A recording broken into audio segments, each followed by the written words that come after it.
Hi, you are listening to This Is Not Your Practice Life. I'm your host, Macy Renee, and we are going on a journey together, my friends. I'm a certified life and emotional intelligence coach. And if you really want to step into your highest self, there are a few non-negotiables you're going to have to learn, and I am just the person to help you do it. No matter your past, I'm here to help you create a more fulfilling future. So stick around with me. Not only will I teach you how to navigate your brain's daily mind drama, but I'll help you actually understand your mind, your emotions, why you do the things you do, and why others do the things they do. Most importantly, I'll help you build the self-awareness skills to create whatever results you want. It's never too late to change the trajectory of your life. After all, this is not your practice life.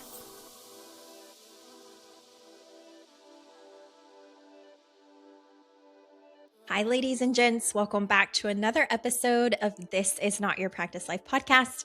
My name is Macy, and I'm so excited you're tuning in today. So I have a great episode planned for you all, and that is geared around wanting someone to change because you feel like their behavior is destructive. Maybe it's negatively impacting your relationship with them, but you can't seem to talk them out of it. You can't seem to make them understand. And it's starting to make you feel like you're going a little bit crazy, you're a little bit dysregulated, and you're wondering why this behavior in them will not change. So we're going to dive into that today, and I'm really excited about it.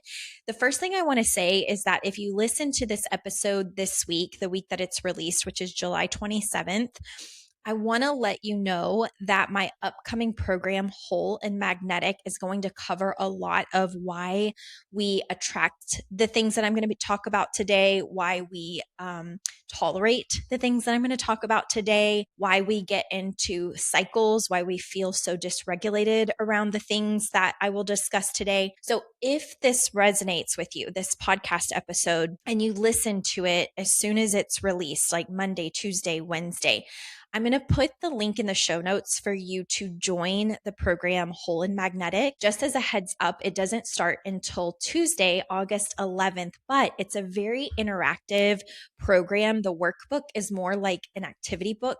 I'm calling it the Polly Pocket of workbooks. And I have to order the exact amount I need to get professionally printed. And then when they're done, I have to go in and I have to customize each of the workbooks for each person enrolled in order to mail them to you so that you're ready to go by August 11th. So the timeline is short to sign up. The link to sign up will be in the show notes. It's $1,499 if you pay in full, or it's 3 payments of $499, I think $67 if you want to do a 3-month payment plan. And it will be so worth it. You're going to learn so much about yourself in Whole and Magnetic. It will be well worth the investment, and it's only 6 weeks, so it's not going to take a lot of your time. It will be on Tuesdays at 8 p.m. Eastern Standard Time. So again, this is kind of your last opportunity to sign up. If for some reason you miss the deadline, and you listen to this episode and you're like, oh crap, you need to get in contact with me right away, just in case I have 1 or 2 extra workbooks. Okay. It may not happen, but if you listen to this a little late and you're like, oh, I really, really needed that, I do not know when I will offer this again. So this is not a time to wait until the next one. I don't know when I will do it again. I don't know how soon. I don't know if I will. So please make sure that if you're interested in this program, you're signing up sooner rather than later. Okay. All right, let's get into today's topic. So let's talk about this. I want to gear this to maybe women that are in a romantic relationship. Maybe you're married, but do know like this can apply in many different facets of life. Maybe you have a family member that you love that you have to be around a good amount of time, a sister, a brother, a parent. Maybe it's someone else really close to you in your life, a best friend. And so even though I'm going to gear this episode towards more of the romantic relationship kind of piece, just know you can apply this to whatever means necessary to make the content apply. Also, you can apply it to yourself if you listen to this and you realize maybe you're this person that I'm going to be talking about with your own habits, patterns. Maybe someone has asked you to change something and it's felt really hard. And maybe you get really frustrated with them for pointing something out that they see and you're like, I don't see it as problematic. I feel like it's fine. So it could also be an episode that applies to you and helps you see something that maybe you want to change. Okay. So this is not geared at any specific person. So please know I coach dozens and dozens of women at any given point. Okay. And over 8 years, I have coached thousands of women. And I know that in my client base, this episode will resonate with many of the women that listen, whether this is their past experience or this is a current experience. So I'm not thinking of one particular person when I'm doing this podcast episode, but I do want to say that you might feel like Macy is calling me out. And it's not that at all. Okay. It's just that I have had this conversation and coaching so many times that when it starts to become a pattern or when there's multiple women going through it at the same time, it feels necessary for me to address on a podcast episode, because if they're going through it, someone else in my audience is probably going through it more privately. So let's talk about it. So let's talk about habits in a relationship that just really feel like maybe they're destroying parts of it. Okay. So I'm talking about habits where people cope and it's not healthy coping. It's coping like using alcohol. It could be using pills, abusing pills, right? A drug of some sort, a drug of choice. It could really be anything, but these are the most common habitual things. And the number one, I would say, that is a silent destroyer many times is alcohol or like narcotic abuse, right? Pain pills, um, things like Xanax, things like that. If you get addicted to that, it's stuff like that. Okay. And you could be in your relationship begging for someone to see how it's impacting them, how it's impacting your ability to communicate with them, solve problems with them, be a team with them. And just because you are communicating that or there are issues in the relationship does not mean that they see it, nor that maybe they are ready to address it or change it or operate differently. Okay. So that's kind of what we're going to be talking about today, because here's what happens. A lot of women come to me and there are certain things in relationships that are very, very difficult. Everybody in a relationship is going to go through some hard moments. We're going to go through some disagreements. You're going to go through things where I promise you the grass is not greener on the other side. Every single relationship has its things. How they kind of play out in terms of scale from minor to major depends on each individual person, and EQ skills play a vital role in that. So some women come to me and they have little tweaks that would absolutely help them in their marriage or in their romantic relationship. And that's great. We address that. Anything they have going on, we work on. Anything that is bothering them, we work on. Then there's things on the more major scale where your partner might have a vice because they haven't healed their own trauma. They don't know how to feel emotions. They don't have much emotional intelligence or know even that they can change their emotional intelligence. So how they are showing up currently is how they feel they will always be, because it's who they've always been. And they don't know that anything can change. And being emotional, and I'm quoting, if you're on YouTube, you can see me, but if you're not, you have to see these air quotes that I'm doing. For a lot of partners in a relationship, especially if it's a male partner, emotions feel really dumb because we live in a society where men having emotions isn't really an acknowledged, accepted thing. Men have been raised to be the protectors and to be tough and to believe that women are the ones that carry emotion. But what actually I see over and over and over again in relationships, especially when there starts to be disagreements and dysfunction and things that are not changing in the relationship, as much as the woman is evolving, working on herself, healing, growing, a lot of times it comes with asking for what they need or communicating what they see, and the partner having an emotional reaction, but turning it onto their partner and saying, you're the emotional one in the relationship, like things are fine. I don't see what the problem is. I don't see why you're so frustrated or why you're so upset.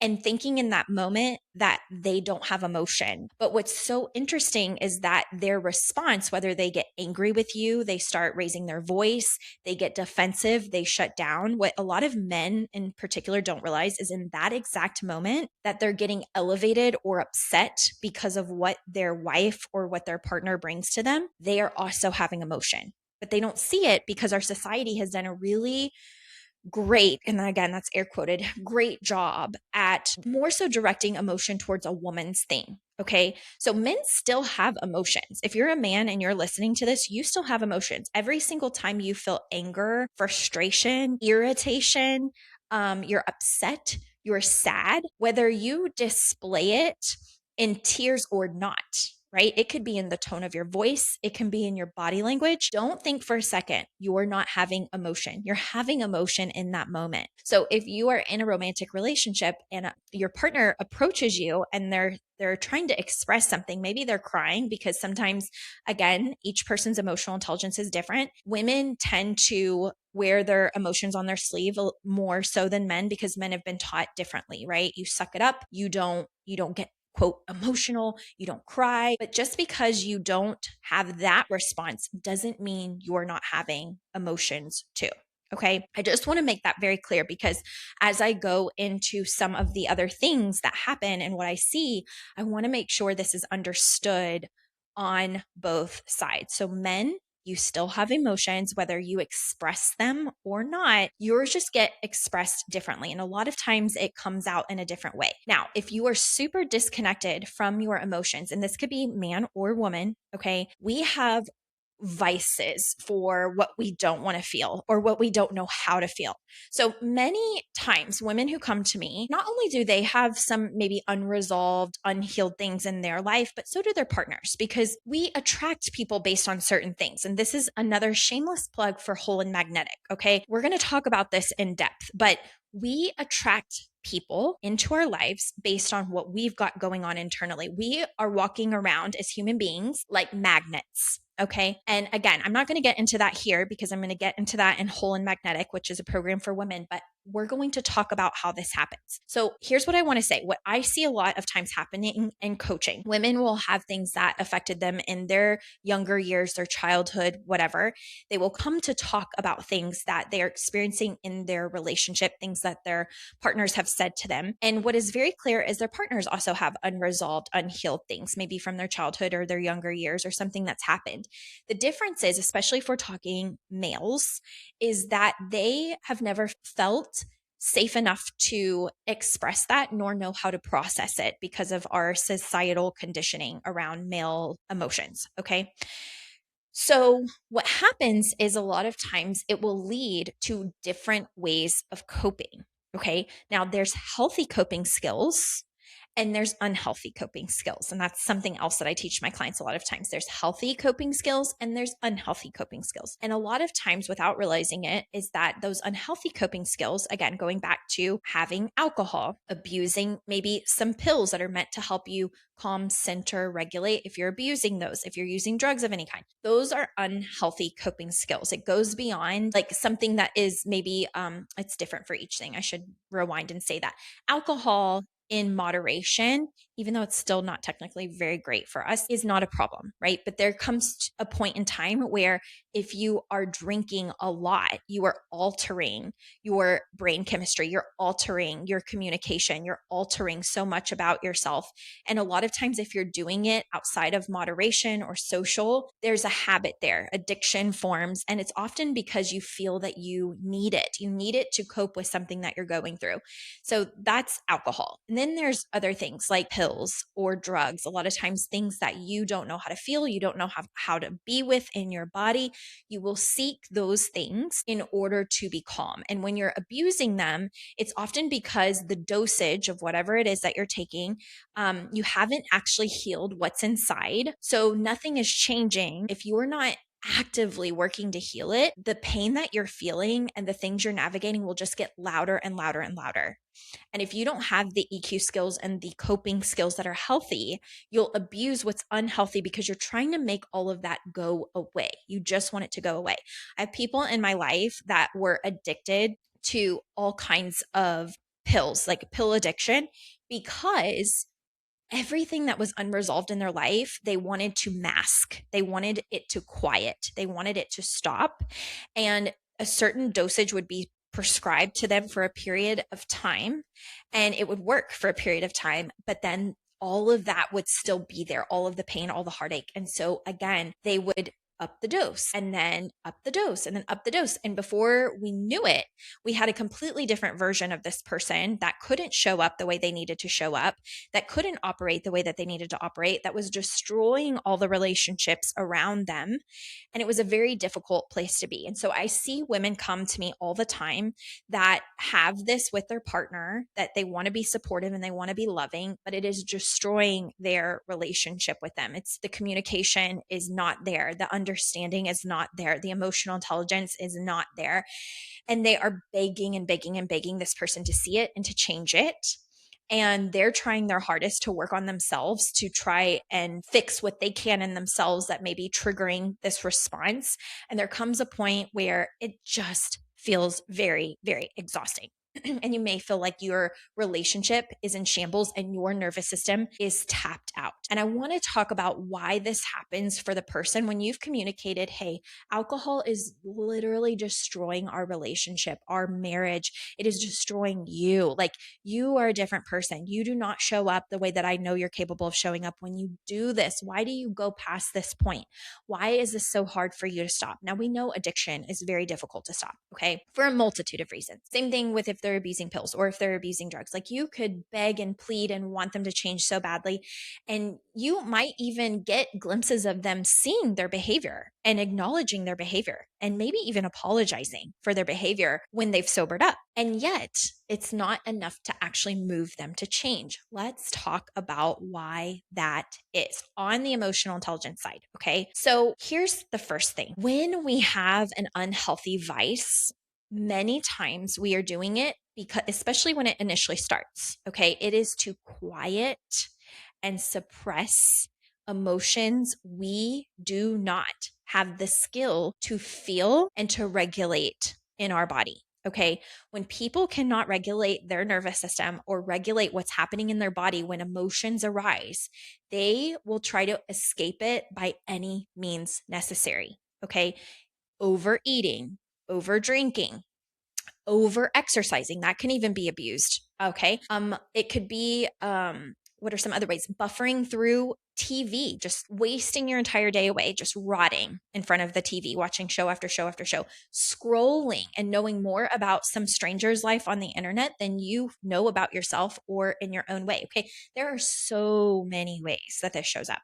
And many times when we're doing it to a place that, again, goes right outside of just social or a little bit of pleasure here and there, when it's being abused, we have emotions we're not equipped to feel. We have things inside of us that we're not ready to quite address. So when you approach someone and you say, this is a problem, I'm really seeing that this is a problem. It's affecting our relationship. It's affecting how we communicate. It's affecting how we both feel. It's really like destroying us. I really need you to hear me. I really need you to like see me. I really need you to be on the same page with me.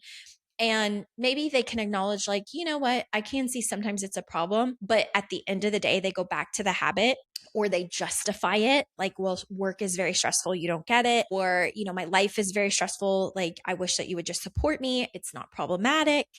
I'm not doing it as much as I used to do it. Like, whatever it may be, you need to know that those are stories that person has to tell themselves because they are not ready to change the habit. Okay. It's very hard to go from wanting to do something to actually getting yourself to do it. To go from, let's say, overeating to stop overeating. That's difficult. To go from over drinking to no longer drinking is very hard to do. To go from scrolling on social media for hours and hours a day to hardly picking up your phone, very difficult to do.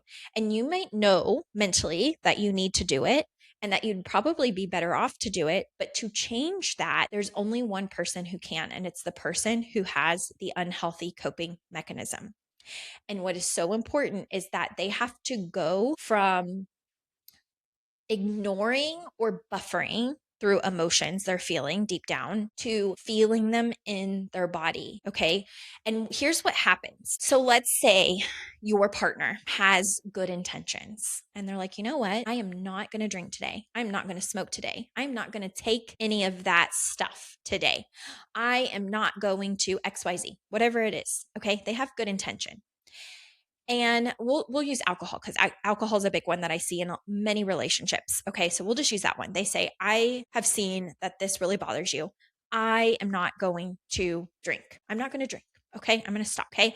And you're hopeful and you're like, yes, I would love this because I just want to get back on the same page. I love you so much. Like, and I want our relationship good again. And alcohol just takes it to a place where it's no longer good. So they're like, I'm going to stop. Okay. So here's what happens. They're going to feel urges to buy alcohol, to have alcohol. And this can be true with any habit. Phones, overeating, pills, whatever it is, okay? You're going to have urges in your body. Those urges are emotions that feel uncomfortable in your body. Okay. And what is it that the brain wants to do as soon as it feels uncomfortable? It wants to go to the vice that's going to immediately give it pleasure. So here's the thing about our brain. Our brain wants immediate pleasure, and our brain wants to live in pleasure all the time. It is not geared to want to live a life of pain, and not having the unhealthy vice in the moment that your body craves it or tells you that you need it, or an emotion comes up where it's like it's bubbling, stress, anxiety, anger, frustration. Immediately your brain goes, this is painful. I don't like how this emotion feels in my body. I don't know how to be with this emotion. I don't have the EQ skills to be with this. My nervous system feels very unregulated, dysregulated. Okay. And we need something to shut this down. We need immediate pleasure. I know I said I'm not going to drink today, but I'm gonna. I know I said I'm not going to overeat today and have snacks when I feel stressed, but I'm gonna. I know I said I was going to keep my phone down and not use it for a dopamine hit, but I'm gonna. Right? This is what happens. People are unable to sit with the urges. That is what has to change in you to change a habit. You're going to have the urge to buy the alcohol or to drink the alcohol or to take the substance or to do the thing you said you're not going to do. You're going to have that urge. You have to know that. You have to know that your brain is going to say, not having it is painful. Feeling what I'm feeling right now without this coping mechanism is painful. That is a skill to be with that. And it is a skill to overcome urges. So if you feel the urge and you don't have the capacity to be with that urge and choose better in that moment and the moment after and the moment after and the moment after, you will go back on your word and you will repeat the same cycle. And the important thing about this is that only the person who has the vice has to be the one that wants to make the change. You cannot, if you are a partner of someone like this, you cannot make them do anything. Okay. They have to want to do it for themselves. You could try and offer, why can't you do this for me? Why can't you do this for us? Why can't you do this for our children? Why can't you do this for XYZ? Sometimes the person that has this and uses the vice, they do want to change it. They can see how destructive it is.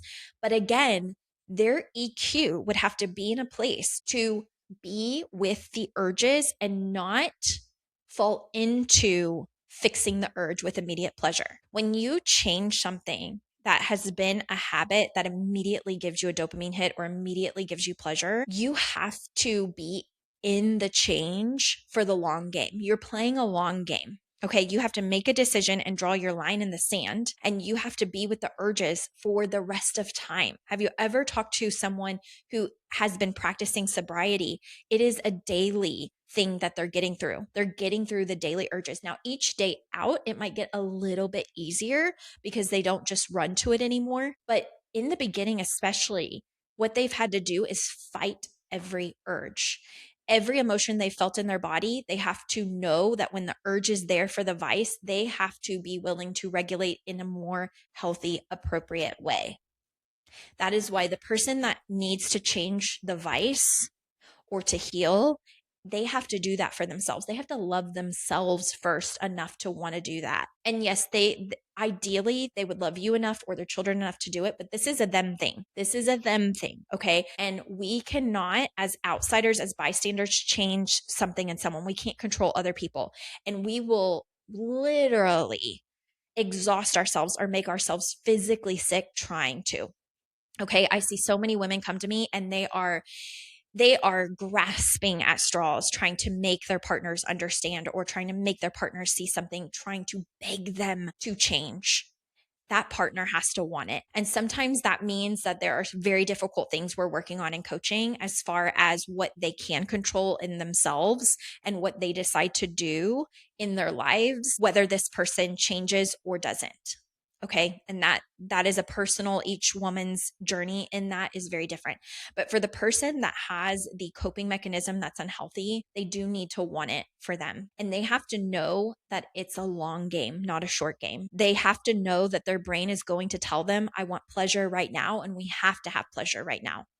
And they have to have the awareness of that's just my brain speaking to me, trying to get out of the discomfort of now. But I'm playing the long game and I am willing to fight the urges and I'm willing to feel all of the emotions I have masked and I have shoved down, telling myself all my life that I don't have emotions. Women have emotions, right? Especially if we're talking about men. I don't have emotions. I don't have those. You do have those. That's what's driving the behavior. The thing is too, like, you have to have the desire for yourself. You have to be able to look at your future self and know what you want and be able to see that on the other side of the vice. And that is really hard to come out of as well. And so here's the painful thing I'm going to tell any woman listening to this that goes, Macy, oh my God, like, how did you peer into my life? How did you know what I'm going through? Well, first of all, I've coached thousands of women and hundreds who have gone through this. Okay. So you're not alone, first and foremost. But the second thing, if you're really feeling seen, there's probably a lot that you have to also look at within yourself. Are you condoning this? Are you at times making it okay, even in your brain, because you're fighting so hard for what you signed up for when you married this person or when you entered this romantic relationship with this person, your commitment, your word to them? Like, are you justifying it? Are you condoning it? Are you even contributing to it? There are many things to look at here. Okay. And I can help you with that part. That the part where how you're showing up in it is very, very important. But this is what I need to say. And I've shared this with so many clients of mine. Years ago, I was in therapy, and I think I've shared this in a few other podcast episodes in different ways. But years ago, I was in therapy and I was talking about specific people in my life that just were exhausting me. Like, their behavior was absolutely exhausting to me, but I love them so much. And I just felt like if I set the boundaries that I wanted to set at that time, it would mean the end of some of these relationships. And so what I was doing was telling myself a different story, like, but I see the potential in them, but I know that they can change, but I know like this hasn't always happened, or this hasn't been a forever thing. Or like, I would just make all the excuses in the world. I wanted to believe it was different than what it was. And my therapist said something to me that just rocked me to the core and has stuck with me. And like I said, I've shared this so many times with clients. She said, Macy, don't let vision remove you from reality. Okay, I'm going to say that one more time. Don't let vision remove you from reality. What she meant by that is when we have someone we love so much in our life, it is really easy for us to envision a different future for them, envision different behaviors for them, envision what it can be or what it could be or what it used to be. It's so easy for us to go there when we really love someone. And what she was saying is don't let that vision of what could be or what has been remove you from the reality of what you are enduring today, what you're living through today, what you are experiencing today. What is so important, and this is what all of the women, that I work with do, is like, we will justify, we will make excuses, we will gaslight ourselves, we will totally put ourselves in a position of dysregulating our own body, trying to mentally and emotionally rescue someone else who may say that they want to change, but they're not doing the daily actions to change it. And we will make ourselves actually beyond mentally, beyond emotionally unwell. We'll say mentally unwell, emotionally unwell. Beyond that, it eventually will start impacting us physically. And that is also something I'm going to talk about in whole and magnetic. So if you're listening to this episode and you're like, good Lord, I have to be in this, check the show notes for the link and make sure you sign up ASAP. Okay. Because it's going to be starting soon. I promise you it will be worth it. It'll be the best 6 weeks of your life. Maybe some hard truths to face, but also something that helps you learn and take away a lot. So going back to this, you don't want vision to remove you from reality. You need to take people and their actions at face value. What are they giving you? What are they telling you? And not only what are they telling you, but what are they showing you in their actions? That's the come to Jesus moment that a lot of the women that work with me have to face. It's not just what's said, it's what's done. Stop saying that you're going to change it or do something different. Do it. Actually do it. And how long have I been tolerating your word and only being broken down because your word is shot to hell every single time? Okay. And so that's a big thing. Don't let vision remove you from the reality of now. So there comes a point where you have to decide what you need to do, what you have to work on. What attracted this into my life? What have I been condoning? What have I not healed? What has this resulted in inside of me that I now need to cater to because I've been trying to pour all of my energy and love into a person that may see the problem, but they're not willing to change the problem. Okay. If you're in this pattern, this cycle, this spiral, we can do some serious great work together. I promise. I have seen this go all different ways. I've seen the work that a woman does in herself lead to a wake up and reality call in her relationship where it actually changes things for the better. I've also seen a woman work on herself and realize that she's begging for something that actually has no movement, no give, no progress, and decide what she's going to do to move forward. I've seen this happen a multitude of ways. The most important thing is that you feel whole when it's all said and done, that you feel good in your body, in your life, in your decisions. And if you're so focused on another person and trying to save and rescue or defend, instead of also focusing on what you need to do within you, you're going to have a very dysregulated nervous system. It's going to be really, really hard to show up in day-to-day life and feel good and empowered and excited about day-to-day life. So if this resonates with you, there's a few different things you can do. Book a consult. If you're like, I need one-on-one coaching, this is me, this is my life, I need help. Book a one-on-one consult. Okay. Number 2, if you want to really be coached in a hands-on interactive way where I'm going to be teaching concepts in a way that sticks with you forever and it's more low ticket and it's not that long, it's only 6 weeks, then this is the program to sign up for. If you're like, I need to pour back into me. I have poured out. I need to understand myself, heal, and I need to understand me. If that is you, Whole and Magnetic, it's starting August 11th. You only have a couple days to enroll in order to make sure that I order enough workbooks and that I have time to customize the workbooks before they're shipped out. So today is Monday, July 27th. You have the rest of the day today. If you listen to this on release day, you have all day Tuesday, the 28th, and you have all day Wednesday, the 29th. If you listen to this podcast after that and you're like, oh, I missed it, please reach out. Okay. I'll also put my email address. But find me on social media, DM me, any way that you can get in contact with me. If I have an extra workbook or two, then I will get you in, okay, as much as I can. But I do need you to sign up swiftly so that I can order all of the workbooks and the materials and things that you'll need for this program. It will be worth your time. Okay. I love you guys. I hope that this episode helps you. I hope it reaches the person it needs to reach. If you know that this episode, maybe it's not the episode for you because everything's good and smooth and healthy in your relationship, but you know you have a best friend, you have a sister, you have a sister-in-law, you have someone in your life that is enduring this, pass it to them. Okay. You never know. Like they don't have to live in their own, okay. Life can be better than maybe what they're feeling it is right now, but we have to do our work. We have to do our part. We can't always control the other part. We have to do our part. So if you know this needs to go to someone, be loving and send it to them. Doesn't mean they have to listen. They may not be ready. That's okay. But you do your part in passing along a free resource that maybe they can latch onto and it will change something for them. All right. Okay, my friends, I will see you next week on This Is Not Your Practice Life podcast. Bye. Hey there.